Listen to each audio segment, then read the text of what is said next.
Hello friends, welcome to my channel.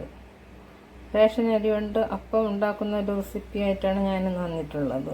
അതിലേക്ക് വേണ്ടി 1/2 glass പച്ചരി എടുത്തിട്ടുണ്ട്. ഇത് നെല്ല് പുഴുങ്ങാതെ കുത്തുന്ന അരിയാണ്. ഇത് പുഴുങ്ങി കുത്തുന്ന അരിയാണ്. സാധാരണ പച്ചരി വെച്ചാണ് അപ്പം ഉണ്ടാക്കുന്നത്. ഈ അരി ചോറ് വയ്ക്കുന്നതിനും ഇഡ്ഡലിക്കും ദോശയ്ക്കും ഒന്നും കൊള്ളില്ല. ഇതേപോലെ ചേർത്ത് അപ്പം ഉണ്ടാക്കിയാൽ നല്ല ടേസ്റ്റാണ്. അതാണ് ഞാൻ ഇന്ന് നിങ്ങളെ ഇത് കാണിക്കുന്നത്. ഇനി ഇത് നല്ലതുപോലെ കഴുകി അരിച്ചെടുക്കണം. ഇതിൽ കല്ലുണ്ട്.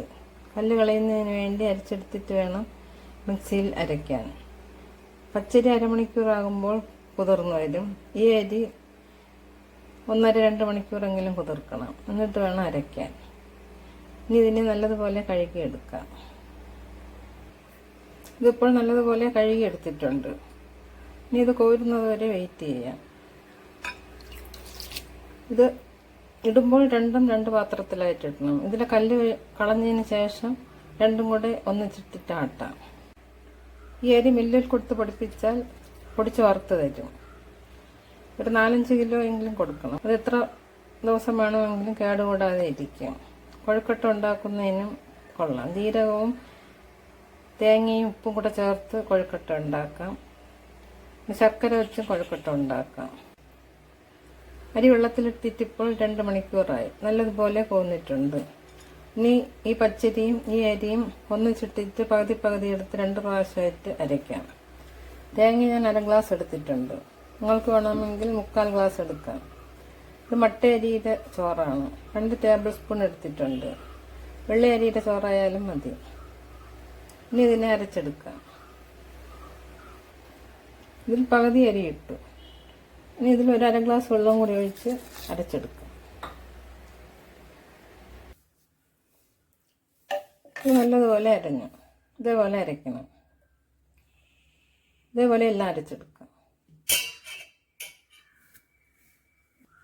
ഇനി ബാക്കി അരിയിൽ കൂടി തേങ്ങയും ചോറും 1/2 ഗ്ലാസ് വെള്ളവും കൂടി ഒഴിച്ച് അരച്ചെടുക്കാം.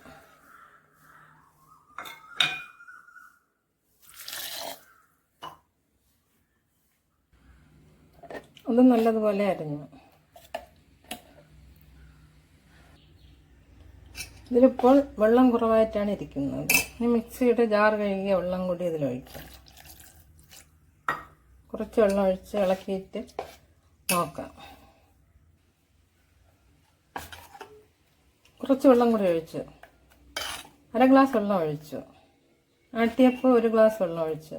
അങ്ങനെ ടോട്ടൽ 1.5 ഗ്ലാസ് വെള്ളം ഒഴിച്ചു. ഇതേപോലെ ഇരുന്നാൽ മതി.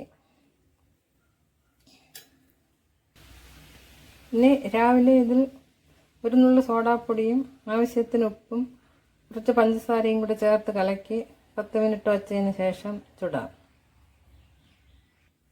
ഇത് മിക്സിയിലാട്ടുമ്പോൾ കുറച്ച് ചൂട് കാണും. അത് പോകാൻ വേണ്ടി ഒരു പാത്രത്തിൽ കുറച്ച് വെള്ളമെടുത്ത് അതിലോട്ട് ഇറക്കി വയ്ക്കണം. അപ്പോൾ ചൂട് മാറും. ഇതേപോലെ കുറച്ച് വെള്ളം എടുത്തിട്ട് അതിലോട്ട് മാവിന് വയ്ക്കണം. അടച്ച് വയ്ക്കണം. ഇപ്പോൾ ഇതിലെ ചൂട് വെള്ളത്തിലോട്ട് പോകും. ഏതാട്ടിയാലും ഇതേപോലെ വച്ചാൽ മതി. കുറച്ച് സമയം കഴിഞ്ഞ് എടുത്ത് വെളിയിൽ വയ്ക്കണം. മാവ് നല്ലതുപോലെ പൊങ്ങി വന്നിട്ടുണ്ട്. ഇനി ഇതിലോട്ട് കുറച്ചുപ്പിടാം. പഞ്ചസാര ഇടുന്നുണ്ട്. കുറച്ചുപ്പിട്ടാൽ മതി. 1 നുള്ളു സോഡാപ്പൊടി, പഞ്ചസാര ഈ സ്പൂണിന് ഞാൻ 2 സ്പൂൺ ഇട്ടു. നമുക്ക് ആവശ്യമുള്ളത് ചേർക്കാം. ഇനി ഇതിനെ കലക്കി 10 മിനിറ്റ് വയ്ക്കാം. കലക്കി വെച്ചിട്ടിപ്പോൾ 10 മിനിറ്റായി. ഇനി ഇതിനെ ചുടാം. ഓരോ തവിയായിട്ട് വരി ഒഴിച്ച് ചുടാം. ഞാൻ നോൺ സ്റ്റിക്കിലാണ് ചുടുന്നത്. ഇപ്പോൾ പാൻ നല്ലതുപോലെ ചൂടായി. വെള്ളം കുടഞ്ഞു നോക്കിയാൽ അറിയാം. ചൂടാകുമ്പോൾ ഇതേപോലെ സൗണ്ട് കേൾക്കും. ഇനി 1 തവി മാവ് ഒഴിക്കാം. ഇത് പശയുള്ള അരി ആയതുകൊണ്ടാണ് ചോറ് വയ്ക്കാൻ കൊള്ളാത്തത്. എന്നിട്ട് ഇതേപോലെ ആക്കിയാൽ മതി. തവി കൊണ്ട് വരുത്തേണ്ട ആവശ്യമില്ല. ഇനി ഒരടപ്പ് കൊണ്ട് അടച്ച് വയ്ക്കണം. ഇപ്പോൾ നല്ലതുപോലെ വെന്തു. പശയുള്ള അരി ആയതുകൊണ്ടാണ് അപ്പം ചുട്ടിട്ട് നല്ലതായിട്ട് വരുന്നത്. പശ ഇല്ലാത്ത അരി ഉപയോഗിച്ചാൽ ഇതേപോലെ നല്ലതായിട്ട് വരില്ല. ഉണ്ടല്ലേ, ഹോളൊക്കെ ഉണ്ട്, നല്ല സോഫ്റ്റ് ആയിട്ടുണ്ട്. നല്ല സോഫ്റ്റ് ആയിരിക്കുമ്പോഴാണ് നല്ല ഹോളൊക്കെ വരുന്നത്.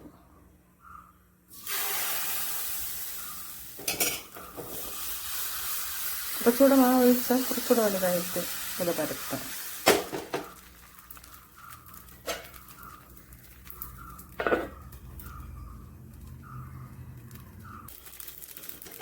ഇത് ദോശക്കല്ലിലും ഉണ്ടാക്കാം, അപ്പച്ചട്ടിയിലും ഉണ്ടാക്കാം. അപ്പച്ചട്ടിയില്ലെങ്കിൽ ചീനച്ചട്ടിയിലും ഉണ്ടാക്കാം.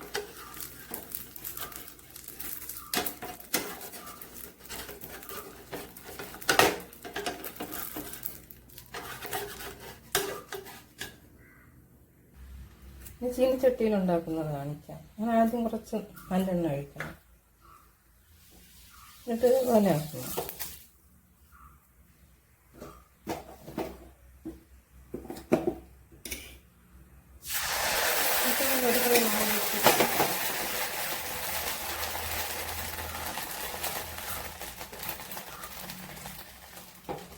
ഇതേപോലെ കുറച്ച് കറക്കണം.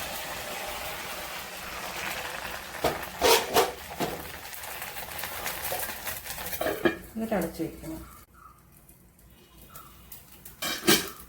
അപ്പോൾ ഇത് നല്ലതുപോലെ ഉണ്ട്. ഇതേപോലെ അടച്ചെടുക്കണം. അപ്പച്ചട്ടിയിലും ചീനച്ചട്ടിയിലും ചുടുമ്പോൾ മാവ് കുറച്ചുകൂടി ലൂസാക്കാം. 1 സ്പൂൺ വെള്ളം കൂടെ ഒഴിച്ച് അപ്പോൾ ഇതേപോലെ ഈ പരുവത്തിൽ കലക്കിയെടുക്കണം. ഇനി ഇതിൽ കുറച്ച് നല്ലെണ്ണ ഒഴിക്കാം. എൻ്റെ ഒരു തുണിയുണ്ടോ ബ്രഷുണ്ടോ ഇതേപോലെ തേക്കണം. എന്നിട്ട് അതിലോട്ടൊരു തവി മാവ് ഒഴിക്കാം. എന്നിട്ട് ഇതേപോലെ കറക്കി കൊടുക്കണം.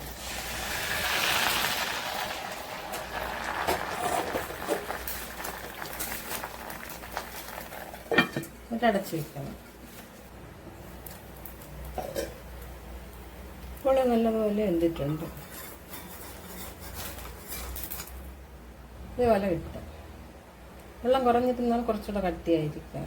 ഇത് കുറച്ചുകൂടെ വെള്ളം ഒഴിച്ചതുകൊണ്ട് കുറച്ചുകൂടെ സോഫ്റ്റായിട്ട് വന്നു. ഇത് നോൺ സ്റ്റിക്കിൽ ഉണ്ടാക്കിയതാണ്. ദോശക്കല്ലിലും ഇതേപോലെ ഉണ്ടാക്കാം. നല്ല സോഫ്റ്റ് ആയിട്ടുണ്ട്. ഇത് ചീനിച്ചട്ടിയിൽ ഉണ്ടാക്കിയതാണ്. ഇതേപോലെ അപ്പച്ചട്ടിയിൽ ഉണ്ടാക്കാം. ഇത് കുറച്ച് വെള്ളം ചേർത്ത് ലൂസാക്കിയതും ഇത് നോൺ സ്റ്റിക്കിലൊഴിച്ച ആ പരുവത്തിലുണ്ടാക്കിയതും. അത് കുറച്ചുകൂടെ കട്ടിയുണ്ട്. ഇത് വെള്ളം ചേർത്തപ്പോൾ കുറച്ചുകൂടെ കട്ടി കുറഞ്ഞു. ഇതേപോലെ നിങ്ങൾ ഉണ്ടാക്കി നോക്കണം. നിങ്ങളുടെ ഫ്രണ്ട്സിന് ഷെയർ ചെയ്ത് കൊടുക്കണം. സബ്സ്ക്രൈബ് ചെയ്യാതെ കാണുന്നവർ ഒന്ന് സബ്സ്ക്രൈബ് ചെയ്തേക്കണേ. സബ്സ്ക്രൈബ് ചെയ്ത് അതിനടുത്തുള്ള ബെൽ ഐക്കൺ ക്ലിക്ക് ചെയ്യുമ്പോൾ ഓൾ എന്നൊരു ഓപ്ഷൻ വരും. അതും കൂടി ക്ലിക്ക് ചെയ്താൽ മാത്രമേ ഞാനിടുന്ന പുതിയ വീഡിയോസിൻ്റെ നോട്ടിഫിക്കേഷൻ നിങ്ങൾക്ക് ലഭിക്കുകയുള്ളൂ. പച്ചരി വെച്ച് അപ്പം ഉണ്ടാക്കുന്നതിൻ്റെ 2 വീഡിയോ ഞാൻ അപ്ലോഡ് ചെയ്തിട്ടുണ്ട്. അതിൻ്റെ ലിങ്ക് ഈ വീഡിയോയ്ക്ക് താഴെ ഡിസ്ക്രിപ്ഷൻ ബോക്സിൽ ലിങ്ക് ഇടുന്നതാണ്.